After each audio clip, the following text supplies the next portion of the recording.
Welcome to another episode of Trail Profit, where we help small, mid-sized businesses navigate the world of big business in order to increase their profits. Today, we're going to be talking about buying a business, right?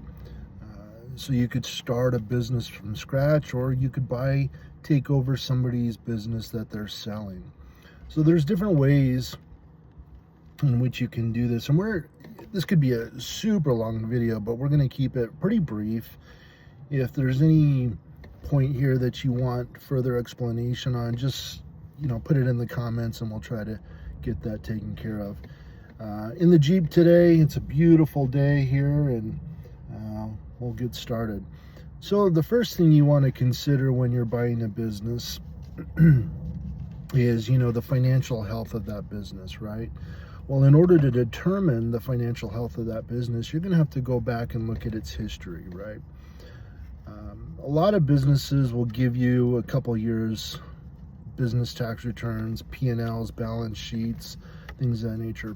If you're going to buy something and invest a lot of money into it, I would ask for at least 5 years business tax returns and financials. And the reason why is because if somebody knows a year or two in advance they're going to sell that business, they will often try to better the books, right? Make it look a lot cleaner, different things of that nature, which is fine.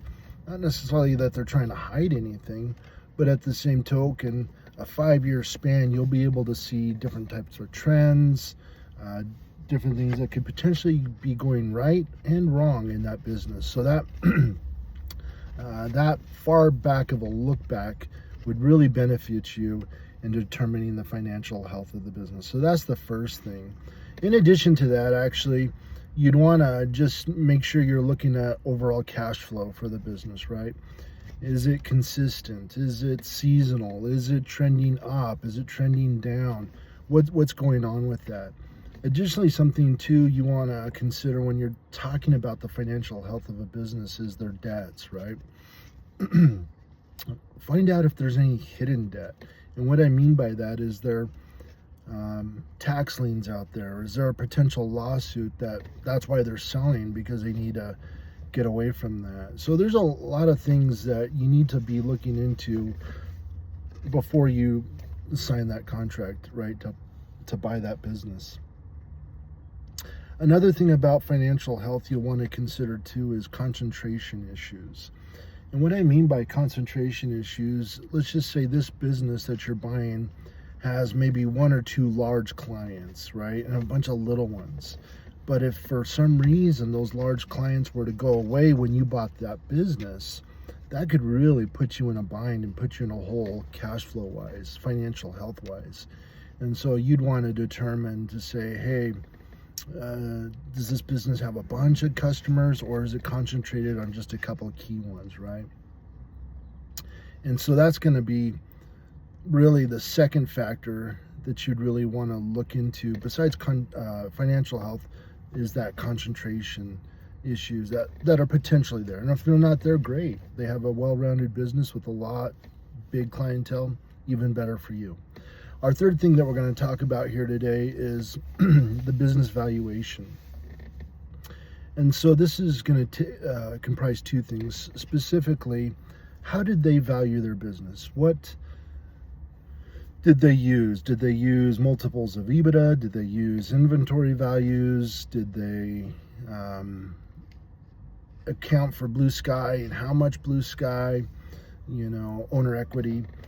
So that's going to be a big determining factor as far as what they're valuing that business. And so what you want to do then with that is you'll want to get a third-party evaluator, and they're out there. You just have to look for them. We have a couple here in our town that are really good, that go dive deep into that business to determine what the value of that business is based on a multiple of matrix. So you'll just want to find a good business valuator. They're worth their weight in gold.